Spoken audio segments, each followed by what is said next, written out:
नया उत्तर प्रदेश नए सपने के साथ आगे बढ़ता प्रदेश अब देश की दिग्गज कंपनियों की पहली पसंद बनता जा रहा है। एक ओर सरकार का मजबूत विजन तो वहीं दूसरी ओर टाटा जैसे औद्योगिक समूह का भरोसा, और इसी भरोसे पर टिकी है निवेश की एक नई उड़ान। मुख्यमंत्री योगी आदित्यनाथ के नेतृत्व में लखनऊ से लेकर अयोध्या और जेवर तक विकास और निवेश की साझेदारी और भी ज्यादा गहरी होती जा रही है। अब बारी है उत्तर प्रदेश की कहानी सुनाने की, जो देश का औद्योगिक भविष्य बदलने जा रहा है और टाटा समूह इसमें निभा रहा है एक अहम किरदार। नमस्कार, मैं अंजलि मिश्रा, आप देख रहे हैं 24 अड्डा न्यूज। उत्तर प्रदेश देश का सबसे बड़ा राज्य अब निवेश की नई राजधानी बनने की ओर तेजी से बढ़ रहा है। बुधवार को मुख्यमंत्री योगी आदित्यनाथ और टाटा सन्स के चेयरमैन एन चंद्रशेखरन के बीच हुई मुलाकात ने इस दिशा को एक और कदम आगे बढ़ा दिया है। मुख्यमंत्री आवास पर हुई इस शिष्टाचार भेंट में न सिर्फ भविष्य की योजनाओं पर चर्चा हुई, बल्कि कई महत्वपूर्ण निवेश परियोजनाओं पर स्पष्टता भी सामने आई है। टाटा समूह के चेयरमैन ने मुख्यमंत्री को भरोसा दिलाया है कि उत्तर प्रदेश को निवेश का प्रमुख केंद्र बनाने के लिए समूह सरकार के साथ कंधे से कंधा मिलाकर चलेगा। खासकर विमानन क्षेत्र में MRO मेंटेनेंस, रिपेयर और ओवरहॉलिंग सुविधा की स्थापना पर गंभीर चर्चा हुई। यह सुविधा न केवल राज्य की औद्योगिक क्षमता को बढ़ाएगी, बल्कि युवाओं के लिए रोजगार के नए दरवाजे भी खुलेंगे। हम उत्तर प्रदेश को भविष्य के निवेश हब के रूप में देखते हैं। राज्य सरकार की प्रतिबद्धता और नीतिगत स्पष्टता हमें प्रेरित करती है। मुलाकात में अयोध्या में प्रेरित टेम्पल आर्किटेक्चर म्यूजियम पर भी विचार विमर्श किया गया। यह म्यूजियम न केवल भारत की संस्कृति विरासत को सहेजने का कार्य करेगा, बल्कि पर्यटन और स्थायी रोजगार को नई ऊंचाइयों तक ले जाएगा। उत्तर प्रदेश की भूमि पर निवेश के लिए आज जितना अनुकूल वातावरण है, उतना पहले कभी नहीं था। हम प्रत्येक निवेशक का स्वागत करते हैं। सीएम योगी ने जेवर एयरपोर्ट परियोजना की प्रगति की जानकारी भी साझा की है और बताया है कि कैसे ये एयरपोर्ट उत्तर भारत का सबसे बड़ा एविएशन हब बनने जा रहा है। टाटा समूह के लिए यह एक सुनहरा अवसर है। सीएम योगी ने टाटा समूह को लखनऊ में एक ग्लोबल कैप्टिव सेंटर स्थापित करने का भी सुझाव दिया है।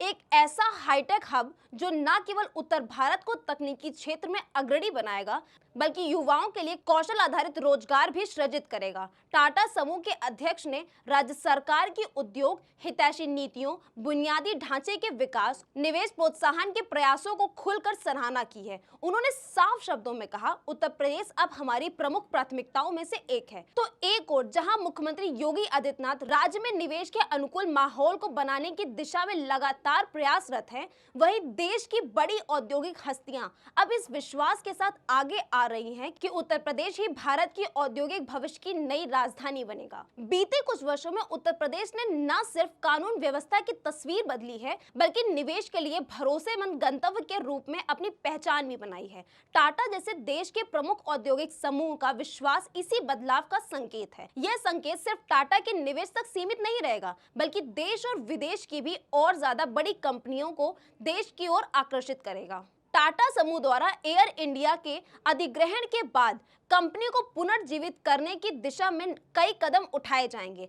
ऐसे में उत्तर प्रदेश में MRO सुविधा की स्थापना न केवल एयर इंडिया के लिए अहम साबित होगी, बल्कि ये यूपी को भारत के एविएशन मैप पर एक बड़े टेक्निकल हब के रूप में स्थापित कर देगी। इसमें पायलट्स, टेक्नीशियन और इंजीनियर के लिए भी रोजगार के असंख्य अवसर खुलेंगे। रामनगरी अयोध्या में प्रस्तावित टेम्पल आर्किटेक्चर म्यूजियम पर टाटा समूह की रुचि इस बात का प्रमाण है कि धार्मिक और सांस्कृतिक महत्व की परियोजनाएं अब कॉर्पोरेट जगत में भी आकर्षक का केंद्र बन रही हैं। यह संग्रहालय न केवल पुरातात्विक महत्व को सहेजने का माध्यम बनेगा, बल्कि धार्मिक पर्यटन को भी अंतर्राष्ट्रीय स्तर पर नई पहचान देगा। मुख्यमंत्री द्वारा लखनऊ में ग्लोबल कैप्टिव सेंटर यानी GCC की स्थापना का सुझाव भविष्य की अर्थव्यवस्था की ओर एक संकेत करता है।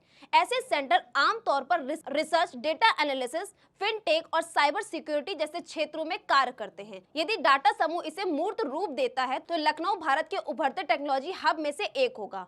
यह बैठक सिर्फ शिष्टाचार की भेंट नहीं थी, बल्कि एक बड़े कॉर्पोरेट की ओर राज्य सरकार के बीच सहयोग का रोड मैप थी। उत्तर प्रदेश सरकार की नीतियां यदि स्थिर और पारदर्शी बनी रहीं, तो टाटा समूह जैसे अन्य कॉर्पोरेट भी अपने दीर्घकालीन निवेश की योजनाएं लेकर प्रदेश में उतरेंगे। इससे न केवल अर्थव्यवस्था सशक्त होगी, बल्कि युवा वर्ग को अपने ही राज्य में बेहतर भविष्य की उम्मीद मिलेगी। टाटा समूह और उत्तर प्रदेश सरकार के बीच यह संवाद केवल एक औपचारिक बैठक नहीं बल्कि नए भारत के विकास की साझेदारी की मिसाल है। मुख्यमंत्री योगी आदित्यनाथ की नीति निर्माण में दूरदृष्टि और टाटा सन्स जैसी प्रतिष्ठित कंपनियों का भरोसा यह दर्शाता है कि उत्तर प्रदेश अब सिर्फ आबादी के लिहाज से नहीं बल्कि आर्थिक दृष्टि से भी देश की नेतृत्वकर्ता राज्यों में शुमार होने को तैयार है। आने वाले समय में जब जेवर एयरपोर्ट से विमान उड़ान भरेगा, अयोध्या में संस्कृति के दर्शन होंगे और लखनऊ में टेक्नोलॉजी सेंटर काम करेगा तो ये साझेदारी उत्तर प्रदेश की तस्वीर होगी जो आत्मनिर्भर और वैश्विक भारत के सपने को साकार कर रहा होगा। तो फिलहाल के लिए इस रिपोर्ट में सिर्फ इतना ही। ऐसी और खबरों को जानने के लिए देखते रहिए 24/9 न्यूज़। धन्यवाद।